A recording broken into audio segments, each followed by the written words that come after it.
मित्रों, जैसा अभी आरती जी ने कहा, भारतीय राजनीति के चाणक्य कहे जाने वाले श्री अरुण जेटली जी को हम सभी यहाँ सुनने के लिए एकत्र हुए हैं।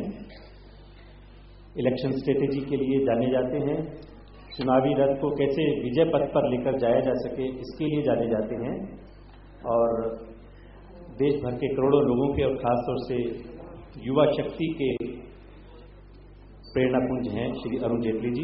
आपसे प्रार्थना है कि हमारा मार्गदर्शन। प्रस्तावना ऐसी करो कि दूसरा उसको इनकार कर दे।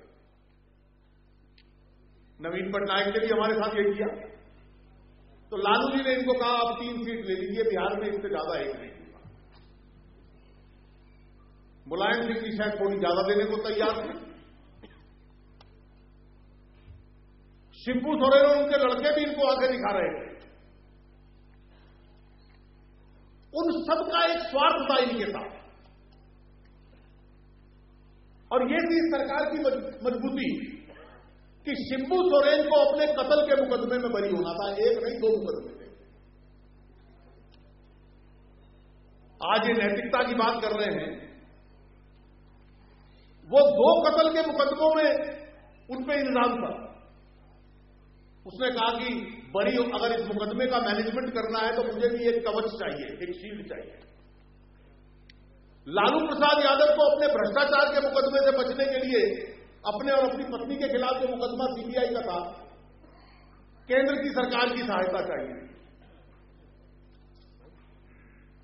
उनके लिए भी कांग्रेस कवच का काम कर सकती है।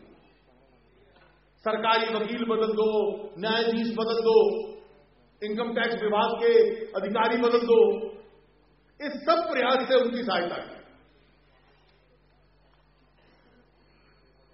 मुलायम सिंह जी के खिलाफ भी भ्रष्टाचार का मुकदमा था। जब वामपंथियों ने समर्थन वापस लिया तो मुलायम सिंह जी आ गए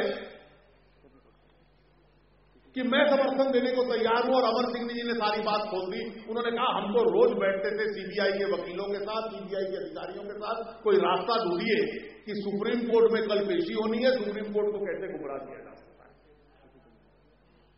जिसने अपराध किया हो और जांच करने वाली एजेंसी और सरकारी वकील ये सारे मिलकर इकट्ठे बैठा करते थे, सुप्रीम कोर्ट द्वारा आदेश दी गई जांच कैसे कत्ल किया जाए, सबूताज किया जाए। और मुझे याद है कि जब मायावती जी 2 साल पहले यूपी का चुनाव जीती थी, तो हम लोग उनके सांसदों को कहते थे राष्ट्रपति का चुनाव है, हमारी मदद कीजिए, शायद कलाम साहब दोबारा बन जाए। और वो समर्थन करते थी तो कलाम साहब मान जाते और दोबारा बन जाते। और शायद उस वक्त अगर लोकसभा का चुनाव 1.5 साल पहले हो गया होता तो उनके दल को भी फायदा होता। पर बहन जी भी उस वक्त देख रही थी मेरे खिलाफ भी डिस्प्रपोर्शनेट एसेट्स का मुकदमा चल रहा है, ताज कॉरिडोर का मुकदमा चल रहा है। सीबीआई का दुरुपयोग करो, और इस सब का दुरुपयोग करने के बाद उनको लगता था कि कांग्रेस एक कवच का काम कर रही है, और धीरे धीरे सब अपना काम करवाते गए। और मौका मिलने पर, जिसको कहते हैं नाव को छोड़कर, when the rat start deserting a sinking ship, डूबती नाव को छोड़कर एक के बाद एक चूहा अलग होता गया। यह परिस्थिति आपके साथियों ने आपकी। 134 सीट है यूपी की, बिहार की और झारखंड की। कोई साथी नहीं है, तो वो कहते नहीं महाराष्ट्र में साथी है, लेकिन साथी इनके साथ है, उसने टेलीफोन की तारें किसी और के साथ जोड़ ली है। मैं मानता हूं कि जो विश्वसनीयता का संकट है, क्राइसिस ऑफ क्रेडिबिलिटी है,